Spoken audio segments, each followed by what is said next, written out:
Vamos a dar inicio con información relacionada con lo que está sucediendo, sucedió en horas de la mañana en Cuba, cuando recibió a una gran flota de parte de Rusia. El puerto de La Habana amaneció este miércoles 12 de junio con la llegada de una caravana de buques de la Armada rusa. La imagen ha levantado para muchos sospechas en medio de las tensiones entre Washington y el Kremlin, y luego que Joe Biden autorizara a Ucrania a utilizar armas estadounidenses en ataques dentro de Rusia. Sin embargo, el gobierno de Cuba ha asegurado que los buques no llevan armas nucleares a bordo.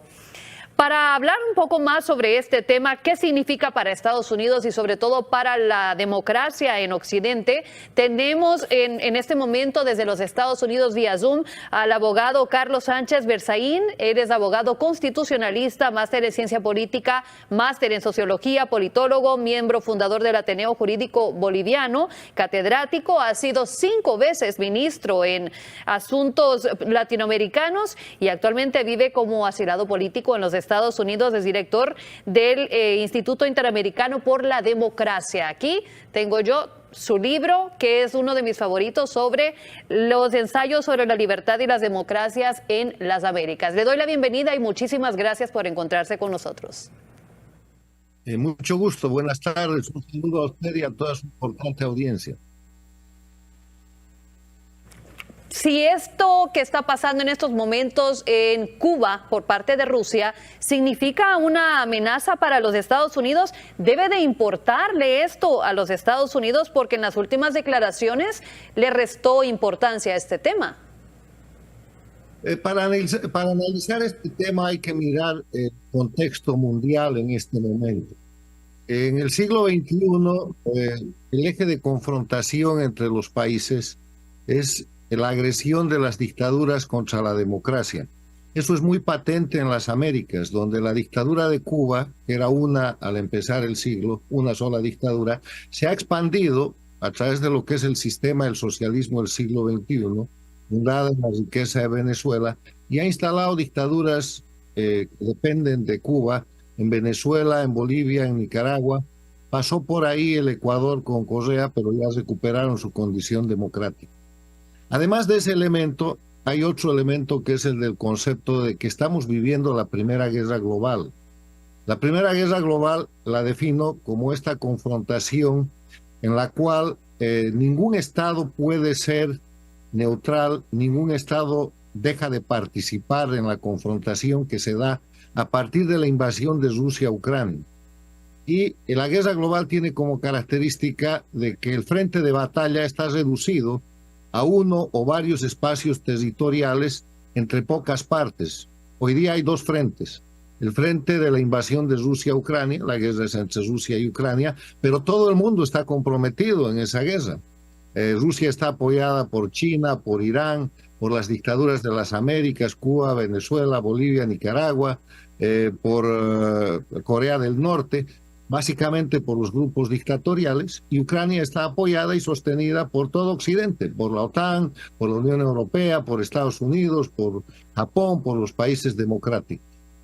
El segundo frente de esa guerra global es el que se produce en Gaza a partir de los ataques terroristas de Hamas contra Israel, y vemos los mismos grupos. Y todavía hay uno tercero que se puede estar formando, que es con los ataques de los grupos hutíes, los grupos rebeldes de Yemen, que atacan barcos comerciales que representan, en una zona que representa el 12% del comercio mundial. O sea, el mundo vive una tensión en la cual hay 2, casi 3 frentes de batalla, pero hay una confrontación donde en un lado están las dictaduras y en otro están las democracias. Y en ese marco se produce el envío de un grupo de batalla naval que está conformado por un destructor, por un submarino nuclear y por un par de buques de escolta de Rusia a Cuba. O sea, es un envío entre dictaduras, porque Rusia es una dictadura, que son países aliados en contra del sistema democrático, en un momento de tensión internacional donde se quiere representar simplemente el respaldo de Rusia a Cuba, que tiene una crisis extraordinaria de miseria, con los cubanos que están escapando, con más de 1.300 presos políticos, con el sistema de terrorismo de Estado y con un sistema que no resiste más. Y la acción política, la acción de este movimiento militar, no es una amenaza contra Estados Unidos, pero sí es una amenaza contra las democracias de la región, porque es una señal de tratar de sostener una dictadura agonizante que es la de Cuba, y es una señal de que Cuba ha pasado de ser la base militar de la Unión Soviética, de los tiempos de la Guerra Fría, que terminó el año 1991, donde la dictadura de Cuba era un satélite, el principal satélite de la Unión Soviética en las Américas, a ser hoy día una plataforma militar que amenaza la paz y la seguridad internacionales. Entonces, esta es una amenaza para toda la región, porque las Américas son una región pacífica, que no necesita la presencia de mecanismos militares de amedrentamiento, como es este grupo de batalla naval de Rusia, en la principal dictadura de las Américas, que es Cuba, que tiene una crisis que además de humanitaria es de derechos humanos y de terrorismo de Estado. Ahora, abogado, esto no es nada nuevo. Yo no sé si a usted le suenan las campanas o le suena familiar. ¿Le recuerda esto a la crisis de los misiles? ¿O usted cree que esta crisis de los misiles todavía no entra en el contexto en el que nosotros estamos actualmente? La crisis de los misiles es otro momento. Ahí estaba vigente la Guerra Fría. En la Guerra Fría habían dos partes visibles, Estados Unidos y la Unión Soviética. En el marco de esa Guerra Fría era una disputa entre el capitalismo y el comunismo. Y la Guerra Fría acaba el año 1991 con la disolución de la Unión Soviética y el triunfo del capitalismo. Y desde entonces el mundo es capitalista. El siglo XXI está marcado por tres características. En el siglo XXI todo el mundo es capitalista. Rusia es capitalista, la China comunista es capitalista, Cuba es capitalista, Corea del Norte es capitalista, todos son capitalistas. El segundo elemento es que el mundo está globalizado. El mundo pertenece a un solo sistema en el cual el intercambio comercial, tecnológico, se ha hecho absolutamente de carácter global. Y tercero, estamos en medio de una revolución tecnológica que permite este tipo de comunicaciones y que está desarrollando la inteligencia artificial y que está cambiando la sociedad y la economía. En ese sentido, lo que pasa en este momento con la operación que están haciendo Rusia y Cuba no tiene la tensión que tuvo el tema de los misiles en el marco de la Guerra Fría, porque ahora Rusia es parte del grupo de las dictaduras que amenazan a las democracias, pero no es el jefe.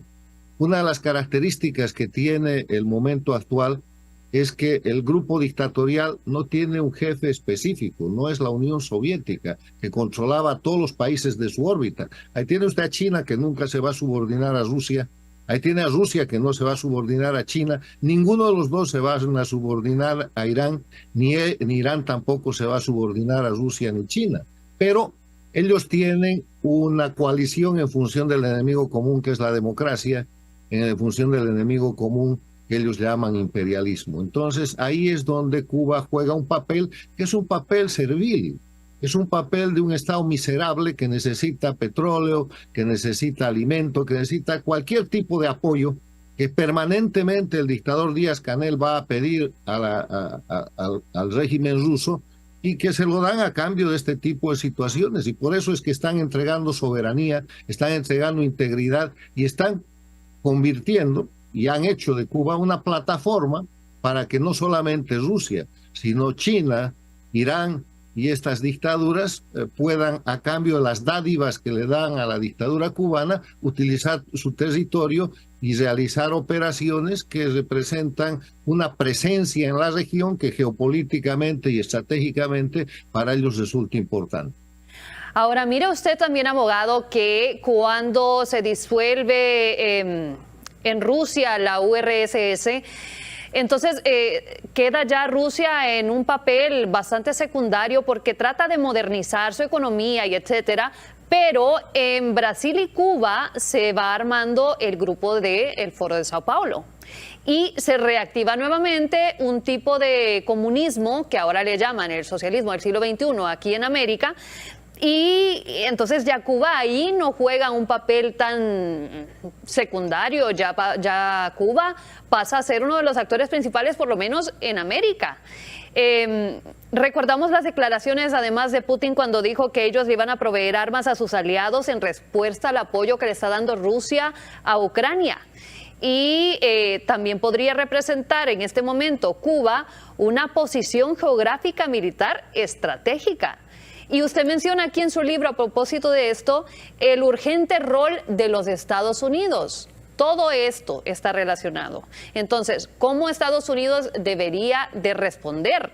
Porque parece que es algo inofensivo, pero en realidad no lo es. Déjeme explicarle el tema del Foro de Sao Paulo y el papel de Cuba como dictadura jefe en el siglo XXI. Cuando cae la Unión Soviética, primero cae el muro de Berlín y después cae y desaparece la Unión Soviética, y ese es el momento en que se acaba la Guerra Fría y que triunfa el capitalismo.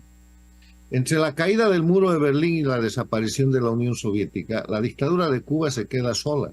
La dictadura de Cuba siempre ha sido una dictadura parásita que dependía de todo lo que le daba la Unión Soviética. Entonces, conforme se va acabando la Unión Soviética, deja de tener recursos y deja de tener soporte.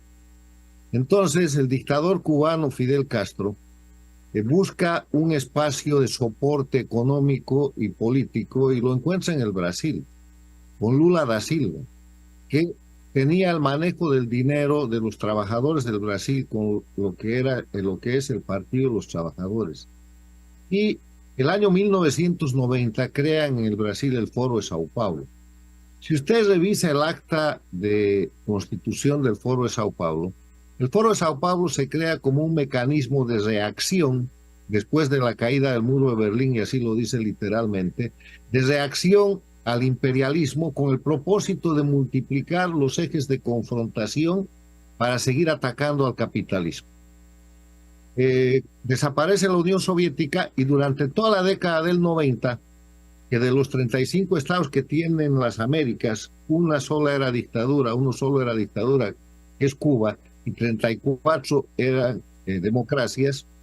El Foro de Sao Paulo es prácticamente un apéndice que soporta y ayuda como puede a la dictadura cubana que entra en su periodo especial.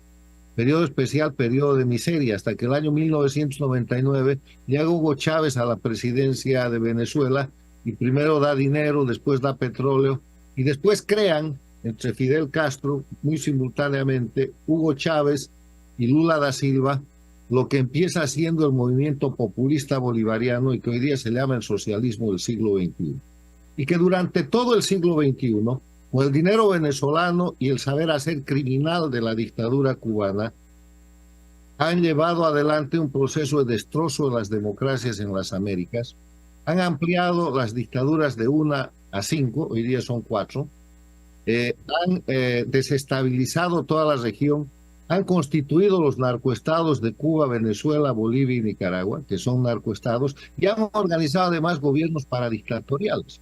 ¿Qué son los gobiernos paradictatoriales? Son gobiernos elegidos democráticamente en países con democracia, cuyos presidentes o mandatarios han llegado a esa posición por la ayuda del socialismo del siglo XXI y que cuando son jefes de Estado ponen su país al servicio de las dictaduras. Y los gobiernos paradictatoriales son México con López Obrador, Colombia con Petro, Chile con Boric, Brasil con Lula, pasó por ahí la Argentina con Fernández Kirchner, ahora el gobierno ha cambiado y está bajo observación el gobierno de su país, el gobierno de Honduras, con la señora Castro, que ha puesto la política exterior de Honduras al servicio de las dictaduras del socialismo del siglo XXI, al servicio abierto de Cuba y de la violación de los derechos humanos, al punto que va a auspiciar la próxima reunión del Foro de Sao Paulo en Honduras. Eso es exactamente lo que le iba a decir en este momento, abogado. El Foro de Sao Paulo va a estar del 27 al 29 de junio aquí en Honduras. Y también informarle, ¿verdad?, que el expresidente Correa es uno de los asesores internacionales del Gobierno de Libertad y Refundación actual aquí en Honduras. No ha incluido a Honduras en sus columnas, lo cual es una buena señal, pero cuando se leen sus libros sobre las dictaduras y socialismo en América Latina, se ven muchas similitudes. Y ya veo que lo lo va a incluir dentro de estos gobiernos que son paradictatoriales. Hablando nuevamente con el abogado Carlos Sánchez, pues estábamos en el inicio tocando el tema de la llegada de esta gran flota de barcos a Cuba. Y bueno, son 4 buques rusos, una fragata, que lo que nos muestra es que Rusia ya cuenta con una embarcación fragata de multipropósito, un submarino cazón que es de guerra, es para bajo el agua, en superficie, y también es capaz de lanzar misiles. Ahora, ya vamos a mencionar a los otros 2, pero solo la combinación de esta fragata y el submarino ya muestra una intención de un acto bélico, o por lo menos muestra el músculo de Rusia ante el mundo. Esto es lo que nosotros hemos estado viendo. Además, un barco petrolero y un barco remolcador de rescate. Este submarino puede lanzar misiles con capacidad nuclear. Decían que no tenía capacidad nuclear, pero sí tiene capacidad nuclear, a diferencia de lo que ha asegurado Cuba, que por cierto Rusia no ha negado ni ha confirmado. Y esta plataforma es capaz de desarrollar oxígeno debajo del agua sin subir a la superficie. Es capaz de darle vuelta al mundo varias veces sin parar, sin tomar combustible. Las paradas que serían necesarias son las de abastecimiento de alimentos para la tripulación. El buque petrolero será para abastecer combustible para el alivio a los apagones en Cuba. Mucha gente se lo pregunta. No, sirve para abastecer a los demás navíos. Y el remolcador es para rendir apoyo en el caso de que uno de sus navíos tenga algún desperfecto. ¿Cómo Rusia puede llegar a tener toda esta tecnología? ¿Cómo Rusia puede llegar a tener tanta capacidad económica para en estos momentos ejercer estas maniobras frente a todo el mundo? Y allí es donde hacemos la unión con China. China, como usted nos mencionaba, abogado, es parte de lo que está sosteniendo en estos momentos la economía de Rusia, además de las importaciones que tienen que hacer a América de granos básicos, de carne, de vegetales, de frutas, etcétera. Pero principalmente China, que también tiene mucha presencia en América Latina. El tema es que después de la invasión de Rusia a Ucrania, se establecen un conjunto de sanciones muy importantes de Occidente hacia Rusia por ese acto, que es un acto que viola el derecho internacional y que atenta contra la paz y la seguridad internacionales. Empresas occidentales se empiezan a retirar y el mercado ruso queda abierto y empieza a ser ocupado por China. Yo tengo un análisis de hace algunos meses que dice quién está ganando la guerra entre Rusia y Ucrania, y la respuesta es la China, porque la China penetra el mercado ruso, el mercado de alimentos, el mercado interno, el mercado de vehículos, el mercado de comunicación, y ocupa prácticamente todos los espacios que Occidente ha ido dejando. Y de esa manera Rusia trata de equilibrar las sanciones que está sufriendo, y después pasan a una etapa en la que está demostrado que Rusia suministra componentes militares para la industria con la que Rusia sostiene la invasión a Ucrania. Entonces ahí hay una alianza, que es una alianza, en mi criterio, coyuntural, porque Rusia y China han sido siempre ancestrales enemigos, históricamente, y porque además son dos potencias que se miran con gran recelo. Hoy día están cooperando porque esa es la circunstancia que se ha presentado y porque tienen un interés mutuo en hacerlo.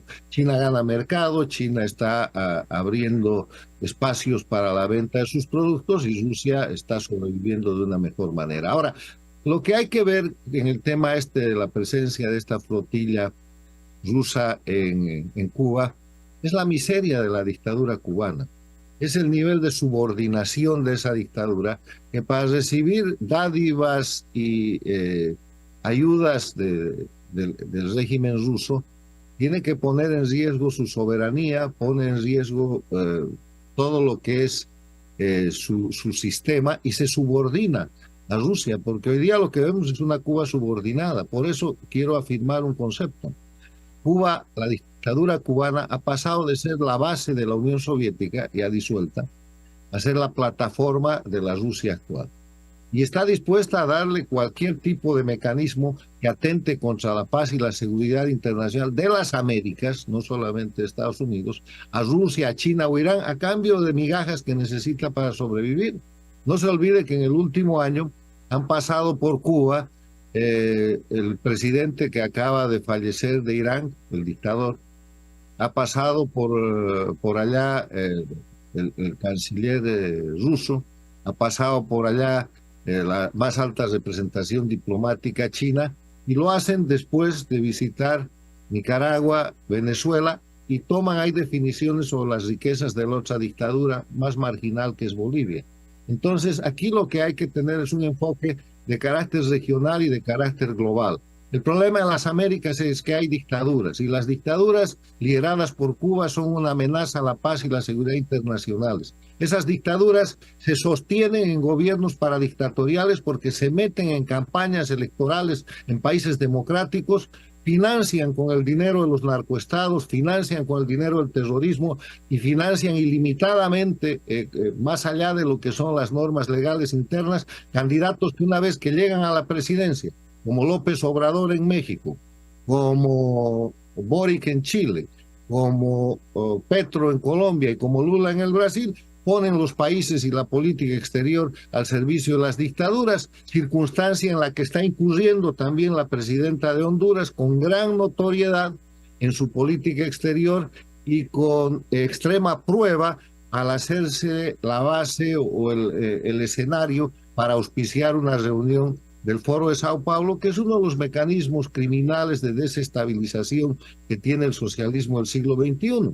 Tan criminales que forman parte del Foro de Sao Paulo grupos guerrilleros, grupos terroristas y grupos irregulares, que aunque han tratado de ser mimetizados en su origen y en su desarrollo, representan el verdadero carácter del Foro de Sao Paulo, que es un instrumento de violentación de la democracia, de agresión y de conspiración contra la seguridad de los países en las Américas. O sea, el tema este de la presencia de la flotilla militar rusa en La Habana es una prueba más de las dictaduras satélite de las Américas, que no deberían existir porque todo el ordenamiento jurídico internacional lo prohíbe, y el recordatorio para que las democracias de las Américas y el mundo respalden a los pueblos de Cuba, de Venezuela, de Bolivia y de Nicaragua, que están luchando en resistencia civil pacífica, con presos políticos, con tortura, con persecución, con exilio, para recuperar la democracia en esos países, que es lo que más le convendría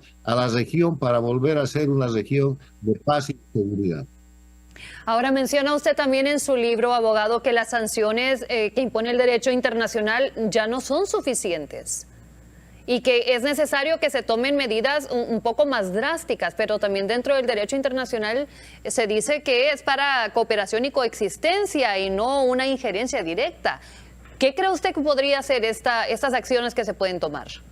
Mire, en el tema de lo que es la existencia de las dictaduras, ellas violan fundamentalmente la Carta Democrática Interamericana, porque la Carta Democrática Interamericana, firmada en Lima, Perú, el 11 de septiembre del año 2001, es un tratado constitutivo, establece en su artículo primero que la democracia es un derecho de los pueblos de las Américas y que los gobiernos tienen la obligación de promoverla y defenderla.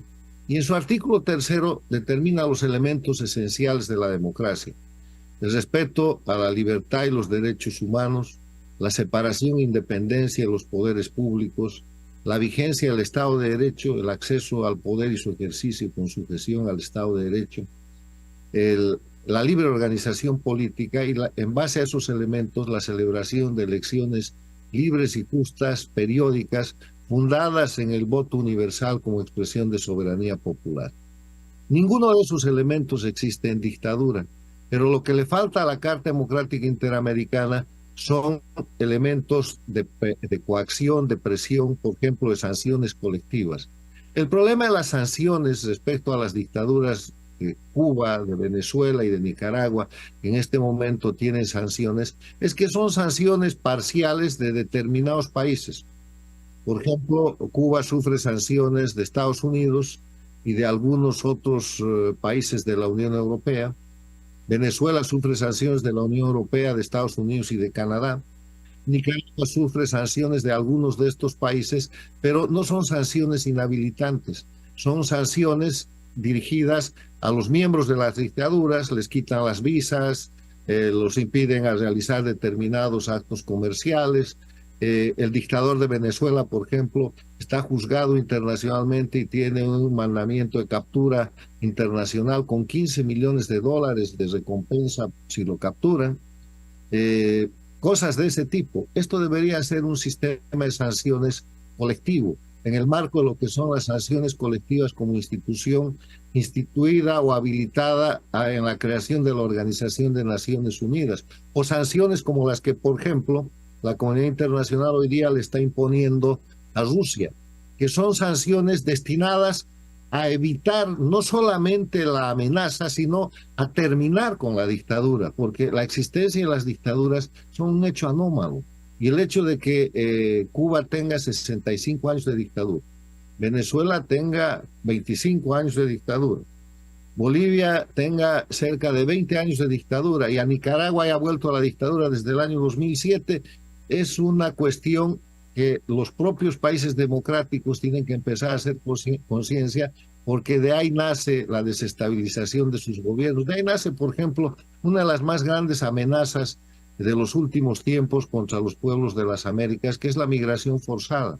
La gente cree que la migración forzada generada por Cuba, por Venezuela, que pasa por Nicaragua, es un problema solo de los Estados Unidos y de su frontera sur. No es cierto.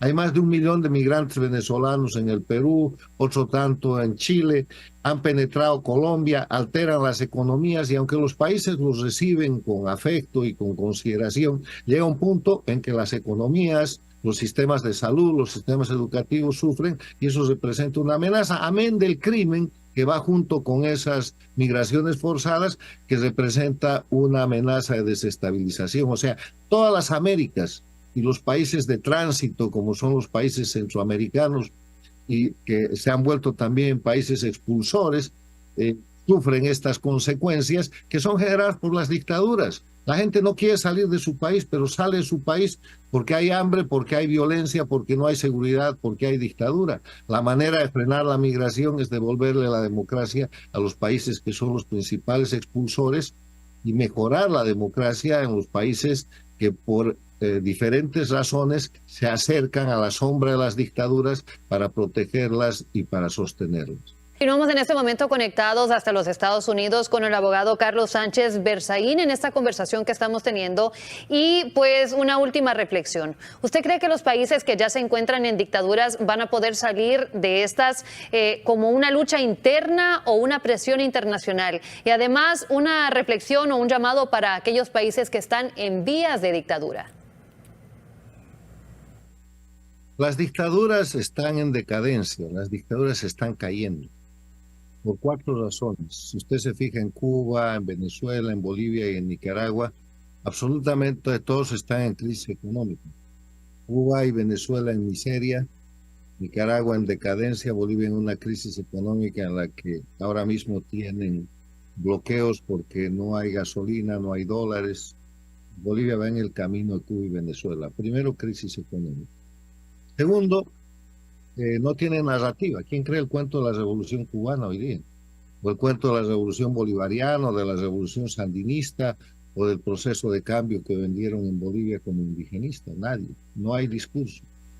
Tercero, no hay pueblo. El repudio popular es generalizado. La dictadura de Cuba no tiene ni el 10% del respaldo popular. Están yendo a elecciones en Venezuela y el dictador, con encuestas, Maduro tiene 9,1% de respaldo, quiere decir 90% de repudio. El resto lo falsificarán, pero es así. Lo mismo pasa en Nicaragua y en Bolivia, donde el repudio es generalizado, no hay pueblo. Y el peor asunto es el cuarto elemento, no tienen opciones. No va a haber otra Venezuela, otro Chávez traidor a la patria, que le entregue todo el país para salvar a Cuba y para que en 25 años la vuelvan tan miserable como Cuba. No hay guerra fría. Rusia, China, Irán, las dictaduras de ultramar no tienen capacidad económica para salvar estas dictaduras, o sea que se están cayendo. Además de eso, los pueblos están en resistencia civil. En Cuba, el último mes han habido cerca de 600 manifestaciones y aunque hay más de 1.300 presos políticos y se ejerce terrorismo de Estado, lo mismo que en Venezuela, Bolivia y Nicaragua, los pueblos están en rebeldía. Solo falta que la comunidad internacional haga su parte y las dictaduras van a desaparecer. Tienen un proceso muy corto porque no tienen cómo sostenerse ni económica, ni política, ni ideológica, ni de realidad objetiva. O sea que los países que creen que están yendo hacia las dictaduras están en un tremendo fracaso. En general son gobiernos subordinados a las dictaduras, que sirven como gobiernos paradictatoriales, pero que han sido frenados. ¿Por qué hay gobierno paradictatorial en el Brasil? Porque ni Lula ni Rousseff pudieron cambiar el Brasil para sacarlo de la democracia. Perú han sido derrotados el año pasado, Castillo está en la cárcel. En Chile han sido derrotados y Boric ha sido reducido a un gobierno paradictatorial porque ha perdido la constituyente, le han dicho no al Estado plurinacional. Ahora se libra una gran batalla en Colombia y en México está por verse si la Delfina de López Obrador va a seguir siendo una obsecuente, servil paradictatorial al sistema de Cuba, Venezuela, Bolivia y Nicaragua. Ahí está la situación de Honduras, donde hay una fuerte consistencia institucional democrática, y yo creo que lo mismo que en Colombia van a resistir cualquier amenaza, cualquier intento de quiebre a la democracia. O sea, la tendencia es que haya más democracia, no más dictaduras, porque las dictaduras no son viables, están en un estado de miseria y están en un estado en el que solamente pueden sobrevivir violando los derechos humanos y ejecutando actos terroristas desde el Estado para someter a la población mediante miedo.